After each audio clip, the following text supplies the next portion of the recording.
하나님, 묵묵히 계시지 마십시오. 하나님, 침묵을 지키지 마십시오. 조용히 계시지 마십시오. 오 하나님, 주님의 원수들이 소리 높여 떠들고 주님을 미워하는 자들이 머리를 지켜들기 때문입니다. 시편 83편 1절과 2절 말씀. 시편 83편의 시인은 하나님께 간절히 탄원하고 있습니다. 하나님을 업신 여기는 저자들을 하나님께서 무너뜨리고 마땅히 징계하셔서 하나님의 이름을 온 땅 높이 오르게 하는 소원이 오늘 시편에 담겨 있습니다. 하나님의 이름을 함부로 내뱉고 주님을 미워하는 자들이 모여 작당을 하고 있습니다. 4절에서 이들은 한자리에 모여 이렇게 말합니다. 가자, 그들을 없애버리고 나라가 되지 못하게 하자. 이스라엘이라는 이름을 다시는 기억하지 못하게 하자. 이스라엘을 둘러싸고 있던 적대 국가들의 태도라고 볼 수 있습니다. 시인은 6절과 7절 그리고 8절에서 그 대적자들의 정체를 소개합니다. 에돔과 이스마엘, 모압과 하갈, 그발, 암몬, 아말렉 등이 이스라엘을 대적하는 민족들이고 이들이 더욱이 서로 동맹하여 이스라엘을 치고 들어온다고 시인은 말합니다. 시편 속에서 이스라엘의 역사적인 정황을 정확히 짚어내는 일은 어려운 일입니다. 그러나 오늘의 시를 살펴보면 이스라엘을 둘러싼 민족들의 다툼이 적지 않았고 이스라엘은 자주 침략의 대상이 되어 왔음을 알 수 있습니다. 때문에 이 민족들을 물리쳐달라는 시인의 탄원은 매우 실존적인 고민을 담고 있다 말할 수 있습니다. 우리는 여기서 다시 1절을 살펴볼 필요가 있습니다. 시의 첫 구절에서 시인은 말합니다. 하나님, 묵묵히 계시지 마십시오. 하나님, 침묵을 지키지 마십시오. 조용히 계시지 마십시오. 오 하나님. 시인의 다급함이 느껴지는 대목입니다. 어쩐지 시인의 목전에 날카로운 칼끝이 겨녀진 것만 같습니다. 시인은 하나님께 묵묵히 계시지 말아달라고 말합니다. 무언가 입을 열어서 당장 시급한 이 일을 해결해달라고 청하고 있습니다. 이렇게 긴급한 상황에 묵묵히 침묵을 지키고 계시는 주님을 볼 때 시인이 얼마나 애가 타고 또 속이 상했을까 생각하면 마음이 무겁습니다. 우리도 시인과 같은 일을 적지 않게 경험합니다.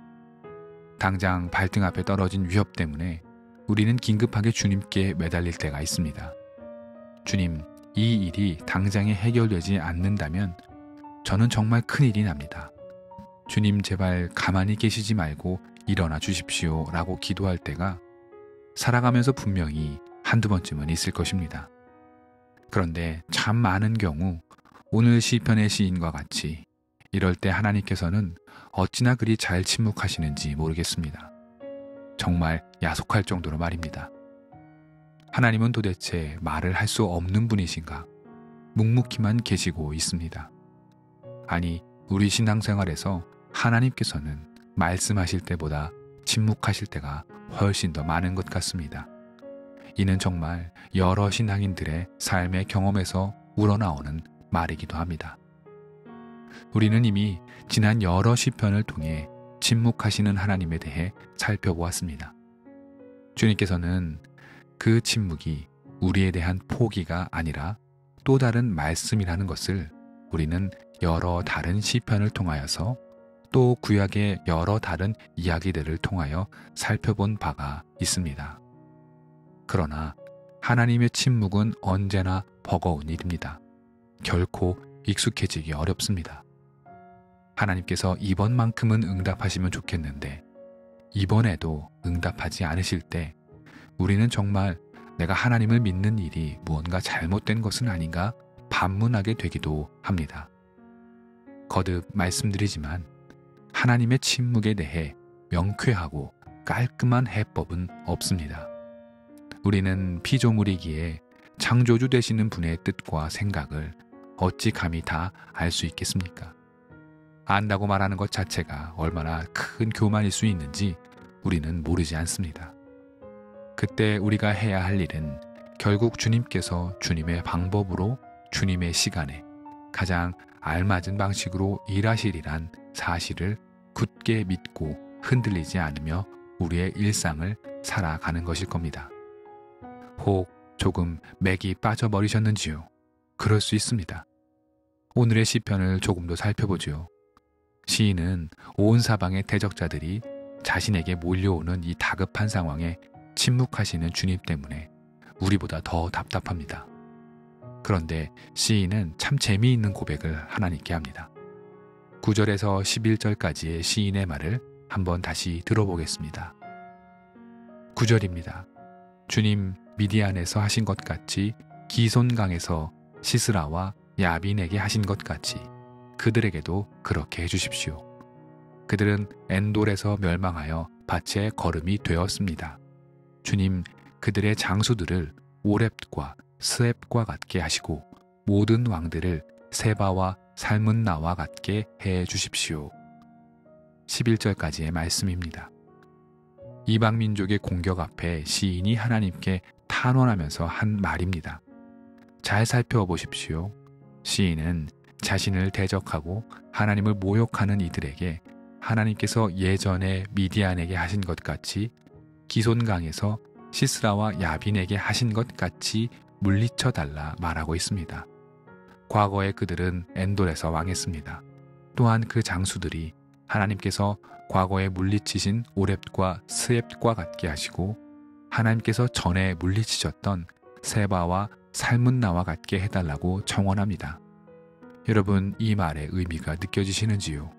어떠십니까? 시인은 지금 다급하게 하나님께 청원하고 있으며 침묵하시는 하나님 때문에 암담하지만 시인도 분명히 알고 있는 것이 있습니다. 그것은 하나님께서 과거에 이미 하나님의 방식으로 그 대적자들을 물리치셨다는 사실 말입니다. 과거에도 이와 같이 자신을 대적하고 하나님을 모욕했던 미디안 족속과 여러 이방의 장수들을 물리치셨다는 사실을 시인은 알고 있었던 것입니다. 하나님께서는 침묵하셨던 것이 아니라 그때 그 상황에 맞추어 가장 하나님다운 방식으로 일하셨던 것입니다. 시인은 긴박한 상황에 마음이 어려워 눈앞의 적들만 보였겠지만 이미 하나님께서는 자신의 민족에게 그 이전에 하나님의 방식으로 그 시절 일하셨던 것입니다. 그렇다면 하나님은 분명 지금도 하나님의 방법으로 이 일을 하고 계시는 중이십니다. 과거에 일하셨던 하나님이 지금 일하지 말라는 법이 없기 때문입니다. 따라서 문제는 언제나 우리의 조급함입니다. 우리 또한 우리의 지난 날 동안 얼마나 많은 하나님의 은총과 섭리 속에 살았습니까? 그 옛날 하나님이 계시지 않았다면 우리는 어떠한 살 길도 내어 살 수 없는 사람들이었습니다.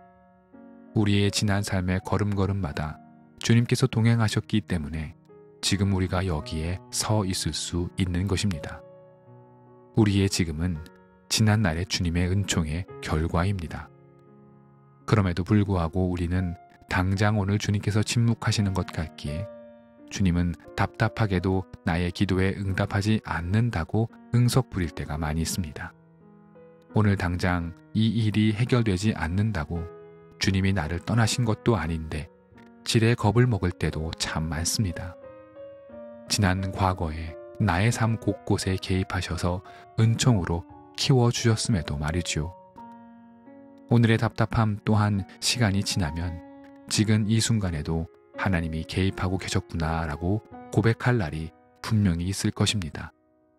그러니 우리는 어떤 때라도 주님 곁에서 떠나지 말아야 합니다.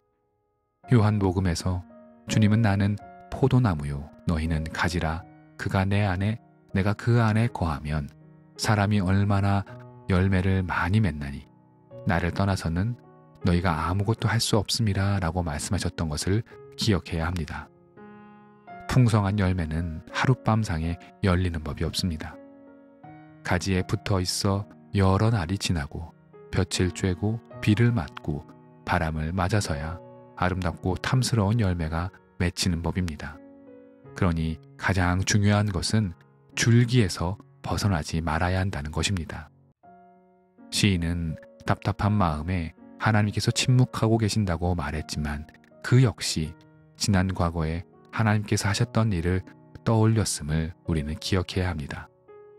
하나님이 응답하지 않는다고 느낀다면 지난 날을 한번 돌아보시기 바랍니다.